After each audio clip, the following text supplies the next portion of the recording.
G'day, welcome to today's episode. The three important times to build habits for success, how to conquer your day, how to get over the fear of losing yourself and not following your habits that you have set for yourself. If you're following a new goal or a new fitness routine, these are the three most important times that I use personally for myself. And I know when I'm following these three times, that everything else throughout the day is very easy to manage and obviously stay on top of things like stress and to also level yourself up in many other ways with your life, health, and fitness. So let's get straight into it. So, for the very first one, the very first time that I always look at when I'm sitting down with a brand new client, I always ask them what they do the night before the next day. So, the nighttime routine. What is their nighttime routine? And it's sort of like a forgotten sort of part where everyone's sort of focusing more on the morning routine, which is excellent, which is great. But the next day always starts the day before. So if you can work out what your nighttime routine is, simple things like the 3-2-1, what I call is 3 hours before bed, you're going to cut off food, so no more food 3 hours before bed, 2 hours before bed, no more liquids, and then 1 hour before bed, you're going to turn off all your screens and phone devices and everything else that obviously stimulates you and keeps you awake at night. So, getting into the nighttime routine, it's very easy to work out. Firstly, eliminating all distractions. Obviously, the phone is the biggest one. Me myself, I'm very big on that. When my workday finishes, that's when I would like to remove myself from any notifications that I can get with the phone and be more present with obviously the people that I'm with at home. So that's very important to me. And getting into like the spiral, the habit of having the phone next to your bed and always jumping on YouTube or Instagram and following like short clips or reels. It's very addictive and very easy to fall into that habit and then wonder why when you wake up you feel like complete shit. You don't feel like you've had a good night rest. You feel like you need to go back to sleep and do it all over again. So that's how I usually start it for myself, and what really has helped me is putting the phone away for like not nowhere near the bedroom. I do use it for the alarm though, but keeping it pretty far away. Obviously, it's on charge and it's not in arm's reach, like keeping it on a table desk right next to your bed, let's say. So that's been a big game changer for myself. The other thing with a nighttime routine is to sort of look at the opposite in terms of energy and what you put into your body and what you're sort of trying to achieve at the start of a day. So a morning routine, like you can have like a short black or a coffee or something to sort of get you up. At nighttime, you want to do the reverse of that. So you want to find ways to look at ways to go the other way, where you're trying to rest, recover, and also reflect with your day. One thing you can do is journaling. I journal just straight to my phone myself. I just voice record how the day went, clients, everything else that I need to work on, and also a few things that I need to work on tomorrow, first thing in the morning. So that sets me up for the next morning. So I know what's my plan, what's my goals to first tackle in the morning. It's quicker and easier that way as well. I find just put on the voice recorder, just say what we need to say, and get it done. Otherwise, you can obviously do the old way, the old-fashioned way. Get the pen, get a little diary out, and write out your little journaling so you can have reflecting from your day and sort of just let everything out. If it was a good day, if it was a bad day, something you need to work on, it's good to just obviously do like self-reflection like that. Then another one I like to do is a form of, let's say like you got meditating if you're into that. Otherwise, you can do things like foam rolling or also just like a few deep yoga poses, especially like child's pose or even just laying flat on your back, the good old skeleton pose. So just to sort of get yourself ready for bed, that's what you're doing. So the quality of sleep is more important than the amount of hours that you're actually sleeping. Um, I find that very true for myself as well. I can go to sleep for 6 to 4 hours as long as I have a very good deep sleep. I am more than okay to go for the next day, although I do find that I do need to catch up and a bit more sleep like throughout the week. But the quality of sleep is something that I prioritize for myself. And looking at things, like I said, the 3-2-1 rule, where certain foods that you don't want to take or have before bed, and then also liquids, obviously caffeine, you want to stop having caffeine probably 8 hours before bed. So there's no stimulation from the caffeine itself running through your blood. But even water, so water is a big one too. So 2 hours before bed is good. If you, I guess, have problems getting up in the middle of the night, maybe you need to push that back earlier. So maybe like 4 hours, let's say, before bed, and see if that works for you. Because if you're getting up to go to the toilet, then obviously everyone's different, but that's not obviously good that you're breaking your sleeping pattern with that too. And that's how I like to look at the evening. So that's the most important time is the day before the next day, so the nighttime, the evening routine to set yourself up for the next morning. Now let's talk about the morning routine. Um, for me, just keep it simple. You don't have to go and do the good old meditating and take the water with a sprinkle of salt and lemon, and then jump in a cold plunge, followed by a nice heated hot sauna yoga session. Whatever works, so whatever level that you're at, and if you want to just stick to one or two things to kickstart your morning, I think the basic one, the good old one, is getting up before your alarm goes off. So getting out of bed at a certain time and try and reduce that by 15 minutes. That's a great start. Just getting out of the comfort of sleeping in, the number one killer to basically all your dreams, saying no to yourself and what you want to work on, just sleeping, staying in your bed. That there is something that you probably want to prioritize first thing in the morning. Don't worry about all the other fancy stuff. I myself, I do like to have a cold shower when I can, but it's not a priority for myself. Getting outside, going for a walk, probably saying hello to my boxer Bob first thing in the morning, playing with him. Um, that's basically like how I kickstart my morning. Then I do like to have a coffee as well for myself. With MCT oil, if you don't know what that is, look it up. It's pretty good with the coffee, a short black. That's my go-to. So starting off the morning in terms of getting up out of bed, like my goal is, jump out of bed before my alarm goes off at 4 a.m. every morning. And then from there, I'll probably just go outside, say hello to Bob. If I can, I'll take him for a walk. Otherwise, straight into coffee. And then this is the most important part. This is where a lot of people get this wrong is I go straight into work. This is where I do my work. I don't go and waste my energy and time doing a workout for myself. That is important. But for me, that's definitely not going to happen. I'm not going to go into a whole hour's worth of training physically hard just to come back and feel like, oh, I need to go do the actual work that I need to do. So that's where I sit down. I get the laptop out.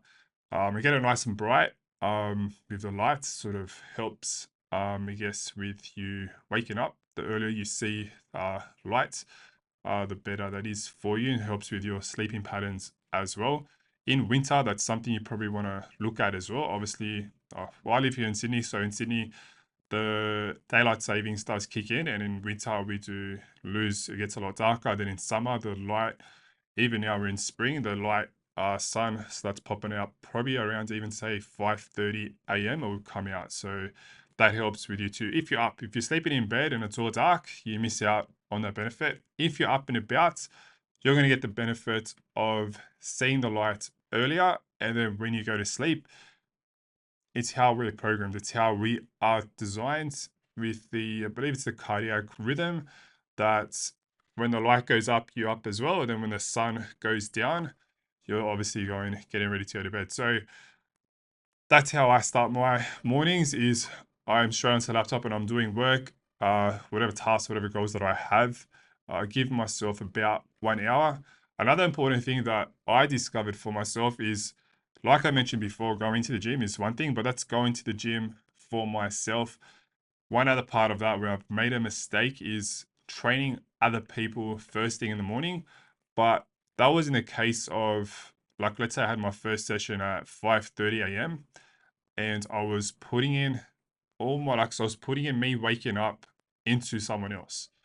Now, that had to be like the absolute lowest and worst feelings that I had experienced for that time.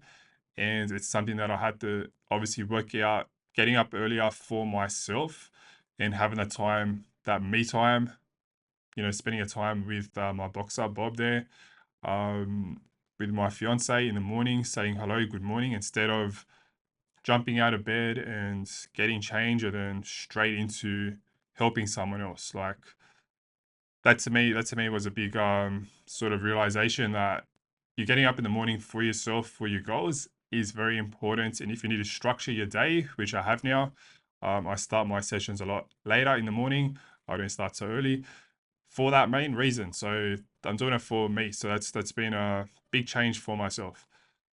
Now, enough about the morning routine. You can look at everything else that you want to with morning routines. There is so much. There are shitloads amount of information. There are a lot of experts, and it's really just people that just want to put out their own spin on it. So if it works for you, go for it. For me, pick one or two things. The hardest thing you can do in the morning is get up out of bed and then do your bed. That's it. If you want to stick to something that's realistic and that you can do, all of us can do that. That's a good way to go about it. Now, the third time, you probably are wondering, when is the third time? This one is sort of confuses a lot of people. For myself, I know if I use this one, like it's pretty good. So the third time is straight after work. Now, when I say straight after work, obviously we're all different what we do. I generally finish around 1 to 2 p.m. each day with work, with seeing anyone. So what I do just after that is I sort of like do a sequence or a routine of closing everything off. And the way I start with that is my phone. If I have to download, like I need to download the apps for Instagram, Facebook, LinkedIn. Sometimes I don't. I just go off the internet search, but I just delete all that. So that's the first thing I do. Delete any sort of temptation I'm gonna have to even check my phone. I'm not gonna be posting anything. I'm not gonna be commenting on anything because it's just gonna run in the back of my mind if people are gonna respond or reply or whatever's gonna happen with that. Um, and that's generally like the first thing I do is the phone, because the phone does consume a lot of our attention, and you have that time with your family, I would say, or even with yourself. So you have that time of that day to yourself. So it's very important to look at what takes that away from yourself. I guess if you're into playing video games, I like to play a few games as well. But I play a few games off the phone, but I take the phone away because there's too many temptations. It's going to just distract me completely. Now that's the first thing I do. Right after that, I try and do the 4 box breathing drill. So I just try and lower myself down if it's a stressful day, if something has happened, and then from there I go straight into the good old journaling, which funny enough is off my phone though. Get that done, and then from there I go straight home, go inside, and then obviously be more present, be more loving and caring with myself and everyone else that's around me. And then I'll probably get my dinner ready. I like to have it nice and early. Um, that's the afternoon time though. It's a time after work. There's one other thing we do as well after work is I get the next day ready. So I'm not going to get the next day ready at the nighttime, the evening routine. I'm just getting ready to go to bed and enjoy the evening. But after work, going to get my workout clothes ready. I'm going to get my uniform ready. I'm going to have my water, hydration ready for the next day. The meal preps, everything is all ready to go. But my own little lunchbox that I have, that's there and that's going to be all stocked up, ready. My work bag, my gym bag there. And if I can just leave it in my truck, even better. That's what I do in the afternoon. After work, I get the next day ready. That's the important time for that, the third time. And that's it. Those are the 3 times. So just to recap. So the very first one, we had the evening routine. So the night before, how you go to bed. The second one was the morning routine. Get yourself out of bed. If that's something you struggle with, if you want to have a time, set a time.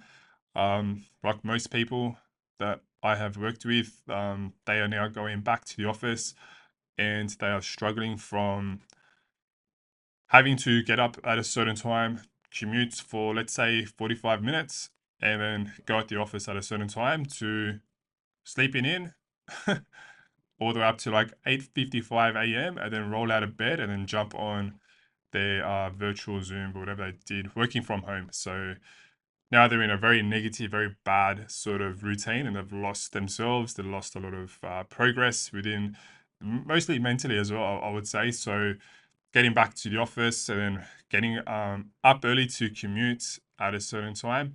Although most people on the road in the morning here in Sydney, you can tell by the way people drive here in Sydney in the morning that they're probably sleeping with their uniform, their clothes on to go to work.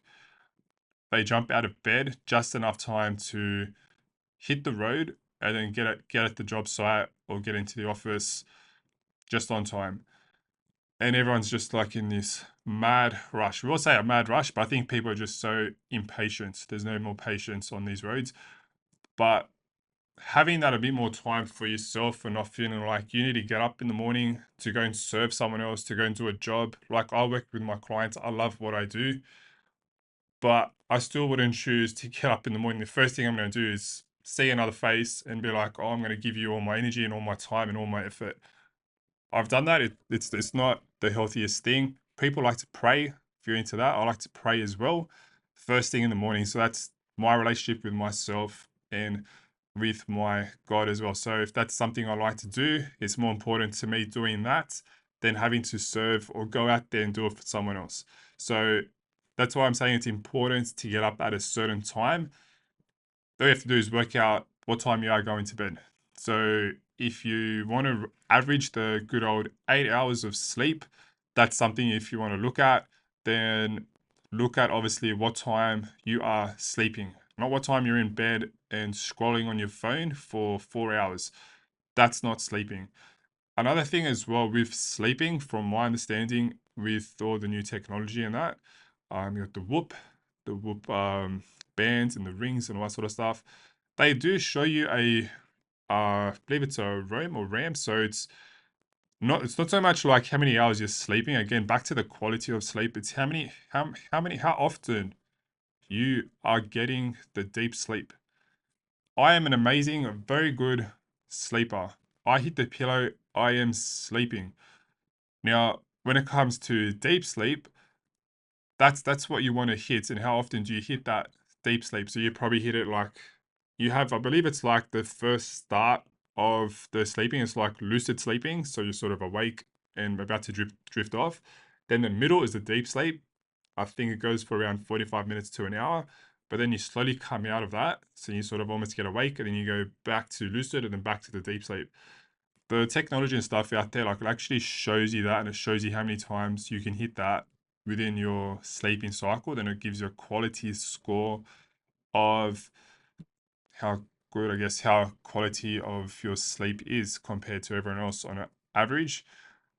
That's what I know about. I don't have no devices myself, but that's what I've understood from that. I think that's pretty cool. It's good to understand and know that a priority in your life should be how good qualities your sleep really is. If you got troubles with that, problems with that, then you probably need help from someone that specializes in that. So that's about it for today. Thank you for joining me. If you follow me or if you're seeing this on YouTube, please subscribe. Please share the video if there's any value you found to anyone else. Leave us a like or a comment. That's it from me for today, and I'll catch you in the next one.